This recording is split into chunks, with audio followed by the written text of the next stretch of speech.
Friends, ನಗು ಮನುಷ್ಯನ ಅಸಹಜವಾದ ಭಾವನೆ. ಯಾರಾದರೂ ನಮ್ಮನ್ನು ನೋಡಿ ನಕ್ಕರೆ ನಮಗೆ ಖುಷಿಯಾಗುತ್ತೆ ಅಲ್ವಾ? ಆದರೆ ಅದೇ ನಗು ನಿಮ್ಮ ಪ್ರಾಣ ತೆಗೆಯೋಕೆ ಬಂದ್ರೆ, ಆ ನಗುವಿನ ಹಿಂದೆ ಒಂದು ಕ್ರೂರವಾದ ಪಿಸಾಚಿ ಅಡಗಿದ್ರೆ? ಇವತ್ತಿನ ಕತೆ ಇರೋದೇ ಇದರ ಬಗ್ಗೆ. ಈ ಸಿನಿಮಾದ ಹೆಸರು ಸ್ಮೈಲ್. ಇಲ್ಲಿ ಬರೋ ದೆವ್ವ ಜೋರಾಗಿ ಕಿರುಚಲ್ಲ, ಆದ್ರೆ ಸುಮ್ಮನೆ ನಿಂತು ನಗುತ್ತಾ ಇರುತ್ತದೆ. ನಮ್ಮ ಕತೆ ನಾಯಕಿ ಡಾಕ್ಟರ್ ರೋಜ್ ಕಾರ್ಟರ್. ಇವರು ಒಬ್ಬ ಸೈಕ್ರಿಯಾಟಿಸ್ಟ್, ಅಂದ್ರೆ ಮಾನಸಿಕ ರೋಗಿಗಳಿಗೆ ಚಿಕಿತ್ಸೆ ನೀಡುವ ಡಾಕ್ಟರ್. ರೋಜ್ ತನ್ನ ಕೆಲಸದಲ್ಲಿ ತುಂಬಾ ಡೆಡಿಕೇಟ್. ಅವಳಿಗೆ ಒಂದು ಕಹಿ ಹಿನ್ನೆಲೆ ಇದೆ. ಬಾಲ್ಯದಲ್ಲಿ ತನ್ನ ತಾಯಿಯ ಆತ್ಮಹತ್ಯೆ ಮಾಡಿಕೊಂಡದನ್ನ ಕಣ್ಣಾರೆ ಕಂಡಿರ್ತಾಳೆ. ಆ ಟ್ರಾಮಾ ಅವಳನ್ನ ಇಂದಿಗೂ ಕಾಡ್ತಿದೆ. ಒಂದು ದಿನ ಆಸ್ಪತ್ರೆಯಲ್ಲಿ ರೋಜ್ ತನ್ನ ಶಿಫ್ಟ್ ಮುಗಿಸಿ ಮನೆಗೆ ಹೋಗೋಕೆ ರೆಡಿ ಆಗ್ತಾ ಇರ್ತಾಳೆ. ಆಗ ಎಮರ್ಜೆನ್ಸಿಯಾಗಿ ಒಬ್ಬ ರೋಗಿ ಬರ್ತಾನೆ. ಅವಳ ಹೆಸರು ಲಾರಾ ವೀವರ್. ಲಾರಾ ನೋಡೋಕೆ ತುಂಬಾ ಭಯಗೊಂಡಿರ್ತಾಳೆ. ಅವಳ ಮೈಯಲ್ಲೆಲ್ಲ ನಡುಕ. ರೋಜ್ ಅವಳನ್ನ ಸಮಾಧಾನ ಮಾಡೋಕೆ ಟ್ರೈ ಮಾಡ್ತಾಳೆ. ಅವಳು, ಏನಾಯ್ತು ಲಾರಾ, ಯಾಕೆ ಇಷ್ಟು ಎದುರಿದೀಯಾ ಅಂತ ಕೇಳ್ತಾಳೆ. ಆಗ ಲಾರಾ ಹೇಳ್ತಾಳೆ, ಡಾಕ್ಟರ್, ನಾನು ಹುಚ್ಚಿಯಲ್ಲ, ಆದ್ರೆ ನನಗೇನೋ ಕಾಣ್ತಿದೆ. ಅದು ಮನುಷ್ಯನ ತರಹನೇ ಇದೆ, ಆದ್ರೆ ಮನುಷ್ಯ ಅಲ್ಲ. ಅದು ಬೇರೆ ಬೇರೆ ರೂಪದಲ್ಲಿ ಬರುತ್ತದೆ.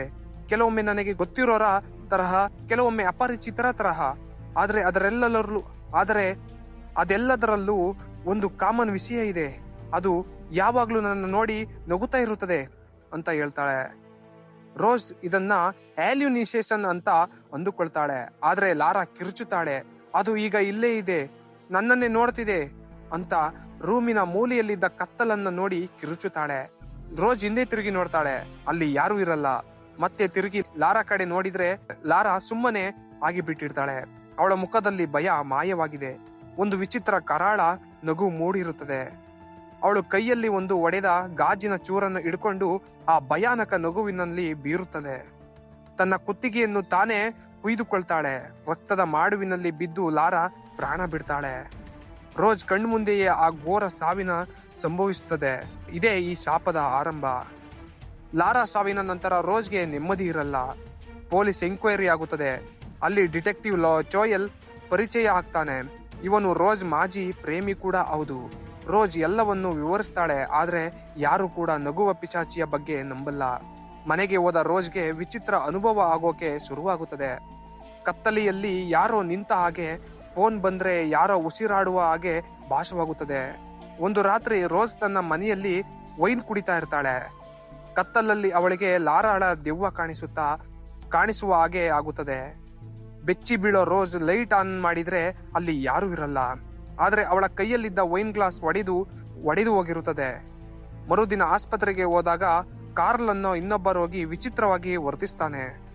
ಅವನು ಬಾಯಿ ಬಿಟ್ಟು ಏನು ಹೇಳಲ್ಲ, ಆದ್ರೆ ರೋಜ್ ಕಡೆ ನೋಡಿ ಅದೇ ಭಯಾನಕವಾದ ಸ್ಮೈಲ್ ಮಾಡ್ತಾನೆ. ನೀನು ಸಾಯ್ತೀಯಾ ಅನ್ನೋ ರೀತಿ ಚೀರಾಡ್ತಾನೆ. ರೋಜ್ಗೆ ಅರ್ಥವಾಗುತ್ತದೆ, ಲಾರಾ ಸಾಯುವಾಗ ಅವಳಿಗೆ ಏನೋ ಅಂಟಿಕೊಂಡಿದೆ. ಆ ವಸ್ತು ಈಗ ರೋಜ್ ಹಿಂದೆ ಬಿದ್ದಿದೆ ಅಂತ. ರೋಜ್ನ ಸ್ಥಿತಿ ಹದಗೆಡುತ್ತದೆ. ಅವಳ ಪ್ರಿಯಾನ್ಗೆ ಮತ್ತು ಅಕ್ಕ ಅವಳನ್ನ ಹುಚ್ಚಿ ಅಂತ ಅಂದುಕೊಳ್ತಾರೆ. ರೋಜ್ ಅಕ್ಕನ ಮಗನ ಬರ್ತ್ಡೇ ಪಾರ್ಟಿ ಇರುತ್ತದೆ. ಅಲ್ಲಿಗೆ ಹೋಗೋ ರೋಜ್ ಮಗುವಿಗೆ ಗಿಫ್ಟ್ ಕೊಡ್ತಾಳೆ. ಎಲ್ಲರೂ ಖುಷಿಯಿಂದ ಗಿಫ್ಟ್ ಬಾಕ್ಸ್ ಓಪನ್ ಮಾಡ್ತಾರೆ. ಆದ್ರೆ ಬಾಕ್ಸ್ ಒಳಗೆ ಇದ್ದಿದ್ದು ಆಟಿಕೆಯಲ್ಲ, ರೋಜ್ ಮನೆಯಲ್ಲಿ ಕಳೆದು ಹೋದ ಅವಳ ಮುದ್ದಿನ ಬೆಕ್ಕು. ಅದು ಸತ್ತು ಹೋಗಿರುತ್ತದೆ. ಎಲ್ಲರೂ ಚೀರಾಡ್ತಾರೆ. ರೋಜ್ಗೆ ಶಾಕ್ ಆಗುತ್ತದೆ, ನಾನು ಆಟಿಕೆ ಇಟ್ಟಿದ್ರೆ ಬೆಕ್ಕು ಹೇಗೆ ಬಂತು ಅಂತ. ಅಷ್ಟರಲ್ಲಿ ರೋಜ್ಗೆ ಅಲ್ಲಿದ್ದ ಗೆಸ್ಟ್ಗಳು ಒಬ್ಬರು ಆ ಭಯಾನಕ ನಗುತ್ತಾ ನಕ್ಕಂತೆ ಕಾಣ್ತಾರೆ. ರೋಜ್ ಭಯದಲ್ಲಿ ಜೋರಾಗಿ ಚೀರಾಡ್ತಾ ಟೇಬಲ್ ಮೇಲೆ ಬೀಳ್ತಾಳೆ. ಗ್ಲಾಸ್ ಟೇಬಲ್ ಒಡೆದು ಅವಳ ಕೈಗೆ ಗಾಯವಾಗುತ್ತದೆ. ಎಲ್ಲರೂ ಅವಳನ್ನ ಹುಚ್ಚಾಸ್ಪತ್ರೆಗೆ ಸೇರಿಸಬೇಕು ಅಂತ ಮಾತಾಡಿಕೊಳ್ತಾರೆ.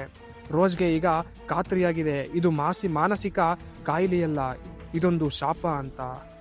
ರೋಜ್ಗೆ ಸಹಾಯ ಮಾಡೋಕ್ಕೆ ಯಾರು ಇಲ್ಲದಾಗ ಅವಳು ಡಿಟೆಕ್ಟಿವ್ ಚೋಯಲ್ ಹತ್ತಿರ ಹೋಗ್ತಾಳೆ. ಚೋಯಲ್ ಮೊದಲು ನಂಬಲ್ಲ, ಆದ್ರೆ ರೋಜ್ ಮೇಲಿನ ಕಾಳಜಿಯಿಂದ ಸಹಾಯ ಮಾಡಕ್ಕೆ ಒಪ್ಕೊಳ್ತಾನೆ. ಇಬ್ಬರು ಸೇರಿ ಲಾರಾ ಹಿನ್ನೆಲೆಯನ್ನ ಚೆಕ್ ಮಾಡಿ ನೋಡ್ತಾರೆ. ಆಗ ಒಂದು ಭಯಾನಕ ಪ್ಯಾಟರ್ನ್ ಸಿಗುತ್ತದೆ ಅವ್ರಿಗೆ. ಲಾರಾ ತನ್ನ ಪ್ರೊಫೆಸರ್ ಒಬ್ಬರು ಸುತ್ತಿಗೆಯಿಂದ ಒಡೆದುಕೊಂಡು ಆತ್ಮಹತ್ಯೆ ಮಾಡಿಕೊಂಡಿದ್ದನ್ನ ನೋಡಿರ್ತಾಳೆ. ಆ ಪ್ರೊಫೆಸರ್ ಅದಕ್ಕೂ ಮೊದಲು ಇನ್ನೊಬ್ಬ ವ್ಯಕ್ತಿ ಆತ್ಮಹತ್ಯೆ ಮಾಡಿಕೊಂಡದ್ದನ್ನ ನೋಡಿರ್ತಾರೆ.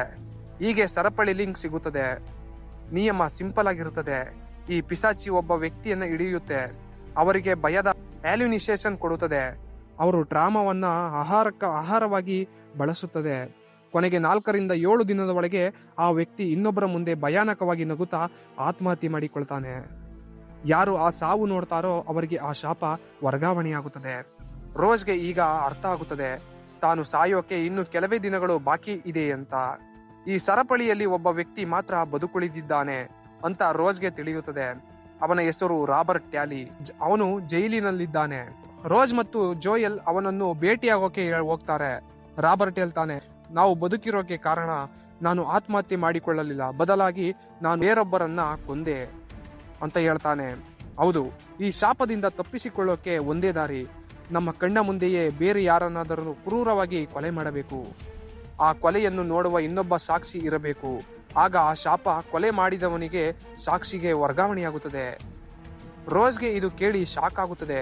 ಬದುಕಬೇಕೆಂದ್ರೆ ನಾನು ಇನ್ನೊಬ್ಬರನ್ನ ಕೊಲ್ಲಬೇಕಾ? ಸಾಧ್ಯವೇ ಇಲ್ಲ ಅಂತ ಅವನು ಅಲ್ಲಿಂದ ಓಡಿ ಬರ್ತಾಳೆ. ದಿನಗಳು ಕಳೀತಾ ಇವೆ. ಪಿಸಾಚಿಯ ಕಾಟ ಜಾಸ್ತಿ ಆಗ್ತಿದೆ. ರೋಜ್ ತನ್ನ ಕೊಲ್ಲೋಕೆ ಇಷ್ಟಪಡಲ್ಲ.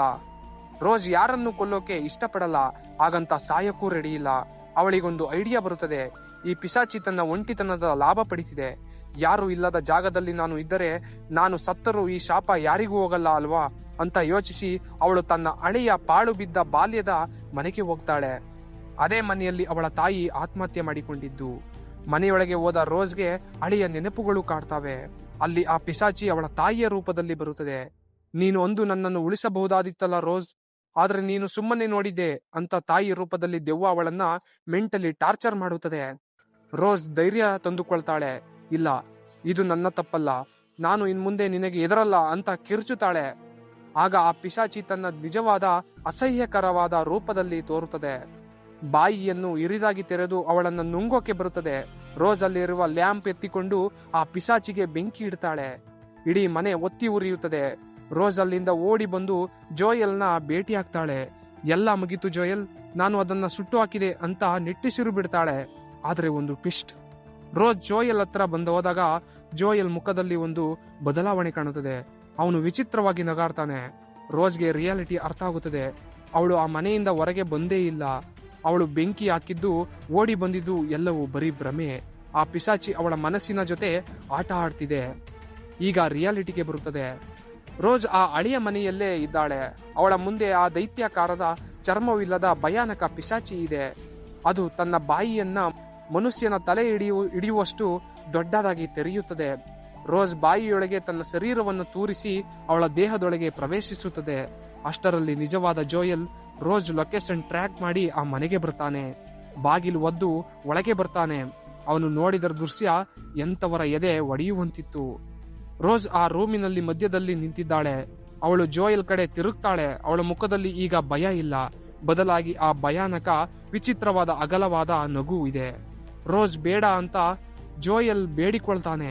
ಆದ್ರೆ ರೋಜ್ ಕೈಯಲ್ಲಿ ಲೈಟರ್ ಹಿಡ್ಕೊಂಡು ತನ್ನ ಮೈ ಮೇಲೆ ಸುರಿದುಕೊಂಡಿದ್ದ ಸೀಮೆ ಎಣ್ಣೆಗೆ ಬೆಂಕಿ ಇಟ್ಟುಕೊಳ್ತಾಳೆ. ಜೋಯಲ್ ಕಣ್ಣೆದುರೆ ಅವಳು ನಗುತ್ತಾ ಸುಟ್ಟು ಕರಕಲಾಗ್ತಾಳೆ. ಜೋಯಲ್ ಭಯದಿಂದ ಅಸಹಾಯಕತೆಯಿಂದ ಅದನ್ನ ನೋಡ್ತಾನೆ. ಈಗ ರೋಜ್ ಸತ್ತಳು, ಆದ್ರೆ ಶಾಪ? ಹೌದು, ಶಾಪ ಈಗ ತಾನೇ ಆತ್ಮಹತ್ಯೆಯನ್ನ ನೋಡಿದ ಜೋಯಲ್ಗೆ ವರ್ಗಾವಣೆಯಾಗುತ್ತೆ. ಸ್ಕ್ರೀನ್ ಮೇಲೆ ಜೋಯಲ್ನ ಭಯಭೀತ ಕಣ್ಣುಗಳು ಕಾಣಿಸ್ತವೆ. ಸ್ನೇಹಿತರೆ, ಈ ಸಿನಿಮಾ ನಮಗೆ ಹೇಳೋದು ಒಂದೇ, ಟ್ರಾಮಾ ಅಥವಾ ಮಾನಸಿಕ ಆಘಾತ ಅನ್ನೋದು ಒಂದು ವೈರಸ್ ಇದ್ದ ಹಾಗೆ. ಅದನ್ನು ನಾವು ಗುಣಪಡಿಸಿಕೊಳ್ಳದಿದ್ರೆ ಅದು ನಮ್ಮನ್ನ ತಿಂದು ಹಾಕೋದಲ್ಲದೆ ನಮ್ಮ ಪ್ರೀತಿ ಪಾತ್ರರಿಗೂ ಹರಡುತ್ತದೆ. ಈ ಸಿನಿಮಾದ ಕ್ಲೈಮ್ಯಾಕ್ಸ್ ಯಾಕೆ ಇಷ್ಟು ಡಿಸ್ಟರ್ಬಿಂಗ್ ಅಂದ್ರೆ, ಅಲ್ಲಿ ನಾಯಕಿಯ ಗೆಲುವು ಸಿಗಲ್ಲ, ದೆವ್ವ ಗೆಲ್ಲುತ್ತೆ. ಅದೇ ಇದರ ಸ್ಪೆಷಾಲಿಟಿ. ನಿಮಗೆ ಈ ಕತೆ ಇಷ್ಟ ಆಗಿದ್ರೆ ಆ ರಾತ್ರಿ ಲೈಟ್ ಆಫ್ ಮಾಡಿ ಮಲಗುವಾಗ ಜಸ್ಟ್ ನೆನಪಿರಲಿ, ಕತ್ತಲಲ್ಲಿ ಯಾರಾದರೂ ನಿಮ್ಮನ್ನು ನೋಡಿ ನಗ್ತಾ ಇರಬಹುದು ಅಂತ.